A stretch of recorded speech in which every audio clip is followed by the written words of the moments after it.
passé. Et puis, les gens m'ont découvert en dehors des plateaux télé en se disant: «Mais pas du En 1996, à Paris, une jeune femme chante presque dans l'anonymat, enchaînant les auditions sans certitude sur le lendemain. Quelques années plus tard, le nom d'Hélène Ségara s'impose dans toute la France. Sa voix devient familière, son visage envahit les écrans. Le public applaudit une réussite éclatante, symbole d'ascension sociale et de revanche sur une enfance marquée par les difficultés. Mais derrière cette trajectoire lumineuse, une autre histoire se dessine, plus discrète, plus fragile, celle de ses 3 enfants. 3 enfants nés à des moments très différents. Le premier arrive lorsque la célébrité n'existe pas encore, dans une vie faite de doutes et d'instabilité. Les 2 autres grandissent au cœur de la notoriété, entourés de projecteurs, de silences calculés et de portes fermées aux médias. Même mère, même nom. Pourtant, 3 enfances qui ne se ressemblent pas. Alors, une question s'impose. La gloire protège-t-elle une famille ou la fragilise-t-elle davantage?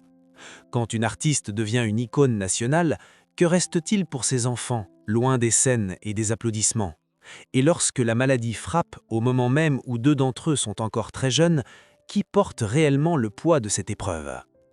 Hélène Ségara a toujours choisi la discrétion absolue concernant sa vie familiale.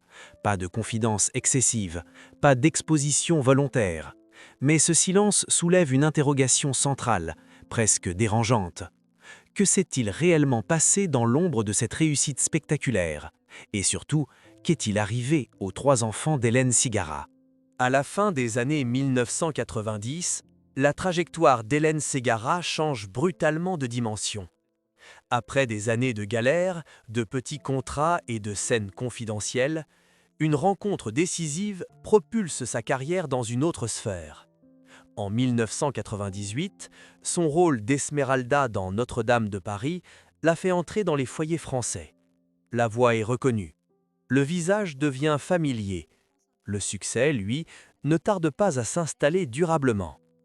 Les albums s'enchaînent, portés par des titres diffusés en boucle à la radio. Les plateaux de télévision s'ouvrent, les salles se remplissent. Pour le public, Hélène Ségara incarne alors une réussite presque exemplaire, celle d'une femme partie de peu, ayant surmonté une enfance modeste et des débuts difficiles pour atteindre une reconnaissance nationale. Dans les magazines, on parle d'une artiste travailleuse, souriante, accessible. L'image est maîtrisée, la lumière est constante. À cette époque, sa vie personnelle semble suivre la même courbe ascendante.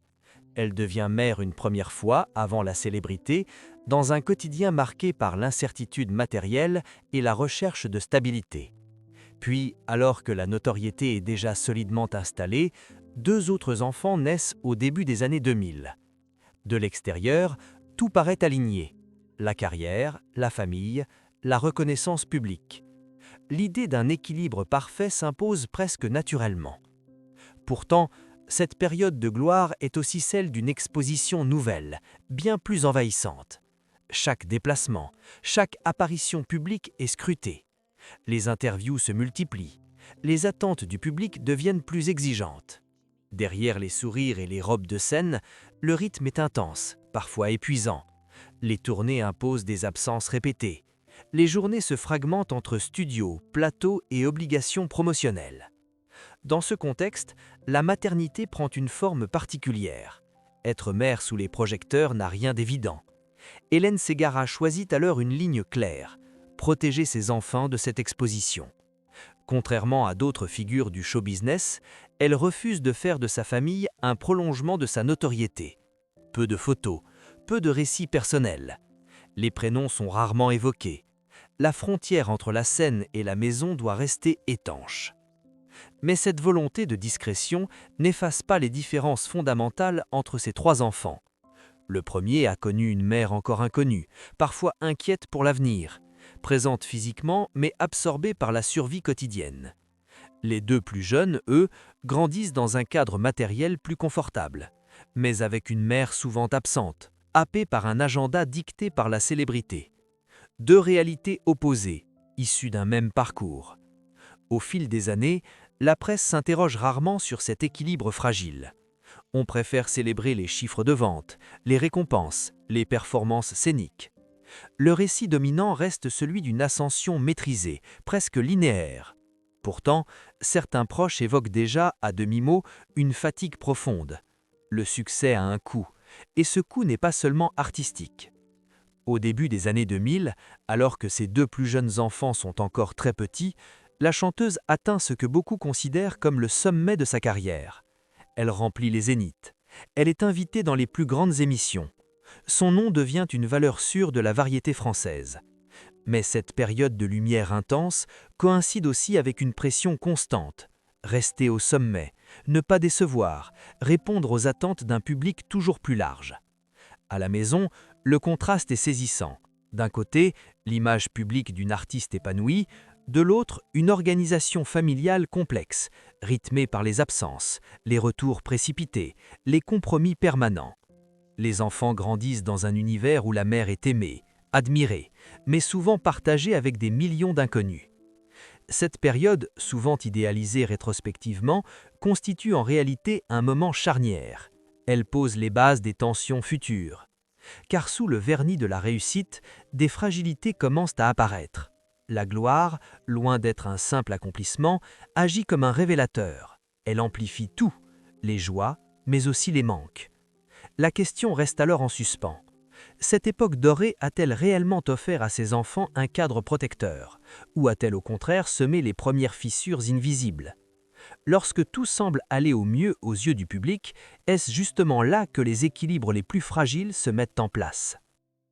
La rupture ne survient pas dans un éclat médiatique. Elle n'est ni soudaine ni spectaculaire. Elle s'installe lentement, presque imperceptiblement, au début des années 2000, à un moment où tout semble pourtant réussir à Hélène Ségara. Les salles sont pleines, les albums se vendent, la reconnaissance est acquise. Mais derrière cette façade parfaitement maîtrisée, un autre combat commence. Un combat invisible, qui va redéfinir en profondeur l'équilibre familial. Les premiers signes sont discrets. Une fatigue qui ne disparaît pas, des troubles visuels intermittents, des sensations de vertige que l'on attribue d'abord au rythme effréné des tournées et des enregistrements.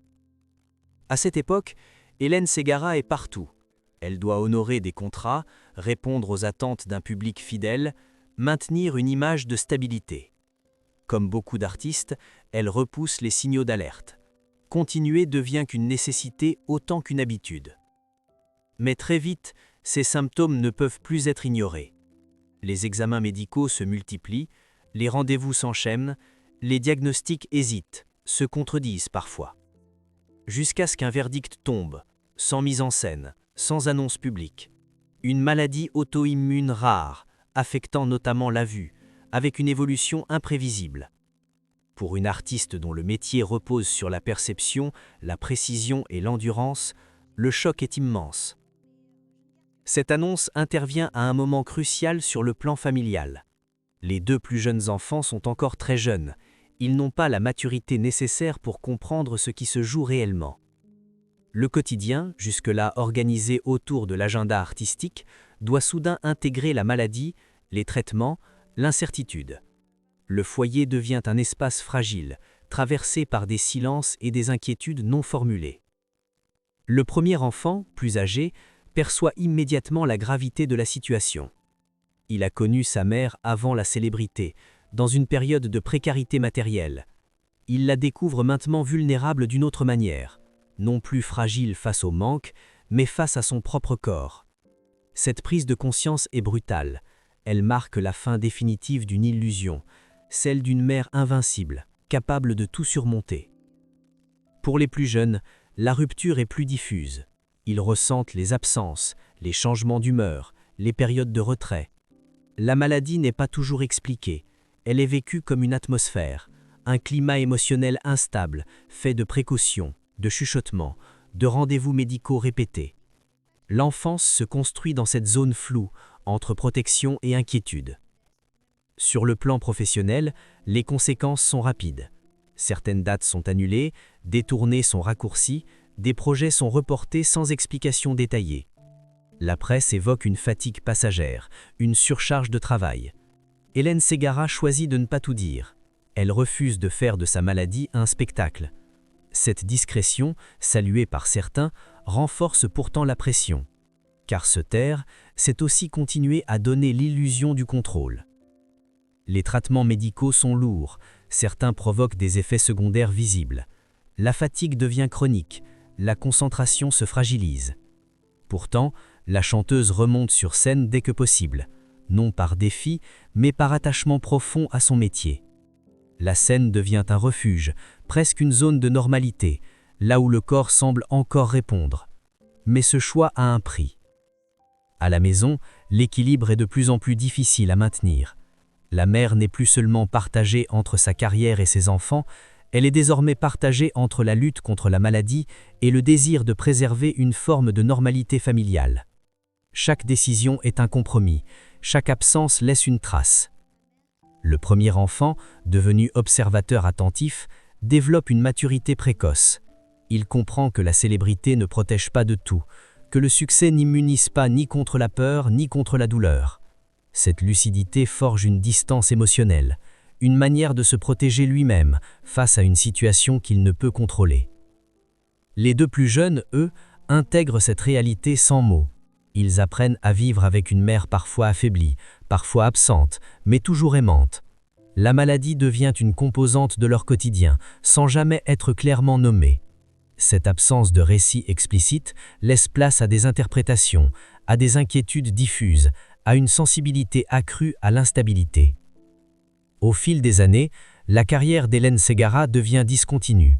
Alternant périodes de rémission et phases plus difficiles, elle doit accepter de ralentir.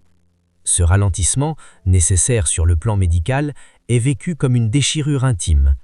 Car derrière l'artiste, il y a une mère qui se demande sans cesse si elle en fait assez, ou déjà trop. La médiatisation progressive de sa maladie change également le regard du public. L'image d'une artiste invincible se frissonne. L'admiration laisse parfois place à la compassion.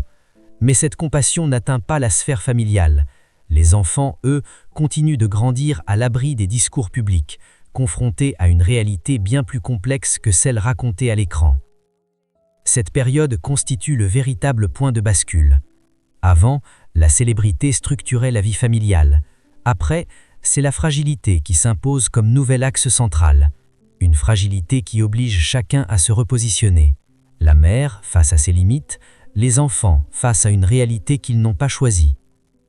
La question devient alors inévitable. Cette notoriété a-t-elle amplifié la douleur en rendant toute faiblesse plus coûteuse?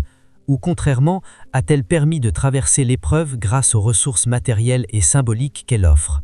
Pour les enfants, la réponse n'est ni simple ni uniforme. Une chose est certaine, à partir de ce moment, rien ne sera plus jamais exactement comme avant. La gloire cesse d'être un simple décor, elle devient un facteur de tension supplémentaire, un miroir cruel qui renvoie sans cesse l'image d'une réussite contrastée par la peur de perdre. La fracture n'est pas visible à l'œil nu, elle ne se lit pas dans les chiffres de vente ni dans les applaudissements. Elle se joue dans les silences, dans les regards, dans les absences répétées. Et ce sont ces fissures invisibles qui vont durablement façonner le destin des 3 enfants. Avec le temps, la maladie cesse d'être seulement une épreuve médicale. Elle devient un révélateur des équilibres fragiles, des choix silencieux et des compromis invisibles qui structurent la famille d'Hélène Ségara. Car une fois le choc passé, une autre réalité s'impose. Comment continuer à être mère, artiste et pilier familial quand tout repose désormais sur une vigilance permanente? La vérité commence par une réorganisation profonde du quotidien. Rien n'est plus spontané. Les projets se planifient en fonction de l'état de santé. Les absences ne sont plus seulement liées aux tournées, mais aux traitements, aux consultations, aux périodes d'épuisement. Cette nouvelle normalité impose une discipline émotionnelle. Il faut rassurer sans mentir, protéger sans isoler, continuer à avancer sans savoir exactement jusqu'où. Pour le fils aîné, cette phase marque un basculement intérieur décisif. Devenu adulte, il comprend que sa mère ne retrouvera jamais complètement la légèreté d'avant. Il n'est plus seulement l'enfant d'une artiste célèbre, il devient, en silence, un témoin responsable. Cette position crée une distance particulière. Il choisit de rester hors champ, loin des récits publics, comme s'il refusait que l'intime soit à nouveau exposé. Sa discrétion n'est pas un rejet, elle est une forme de loyauté silencieuse. Les deux plus jeunes enfants, eux, évoluent dans un univers où la célébrité est déjà intégrée, mais où la fragilité est omniprésente. Ils n'ont pas connu la période avant. Pour eux, la maladie fait partie de l'identité maternelle. Elle n'est pas un accident, mais un paramètre constant. Cette réalité façonne leur rapport au monde. Ils développent très tôt une sensibilité aiguë aux variations émotionnelles, au silence, au non-dit. La vérité familiale se construit alors autour d'un paradoxe. D'un côté, un amour indiscutable, une volonté farouche de rester unis. De l'autre, des trajectoires qui s'individualisent fortement. Chacun des enfants apprend à gérer cette situation à sa manière, l'un par la distance choisie, les autres par une adaptation discrète, presque intuitive. Aucun ne cherche à s'imposer, aucun ne revendique une place publique. Ce choix collectif en dit long sur le poids ressenti de la notoriété. Hélène Ségara, consciente de ces dynamiques, adopte une posture rare dans le monde du spectacle. Elle refuse d'ériger sa famille en symbole. Pas de mise en scène de la résilience, pas de discours larmoyant. Dans ses rares prises de parole, elle évoque la maternité avec une honnêteté désarmante. Elle parle de culpabilité, de peur de ne pas avoir été assez présente, de la difficulté de concilier protection et vérité.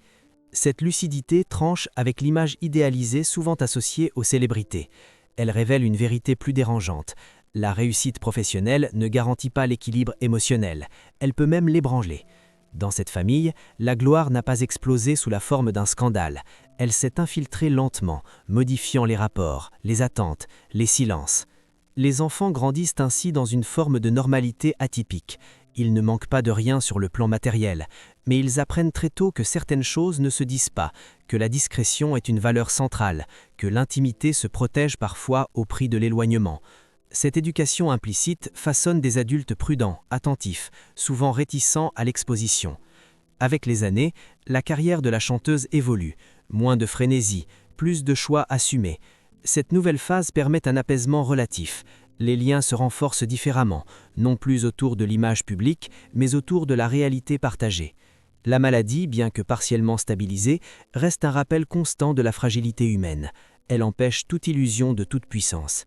La vérité qui se dessine alors est celle d'une famille qui a appris à vivre avec des fractures invisibles. Pas de rupture spectaculaire, pas de drame public, mais une accumulation de petits renoncements, des choix faits dans l'urgence, parfois dans la peur, des silences destinés à protéger, mais qui laissent des zones d'ombre. Cette histoire révèle aussi une autre dimension rarement évoquée. Les enfants de célébrités ne souffrent pas toujours d'un excès de lumière. Parfois, c'est l'absence de récit clair qui pèse le plus.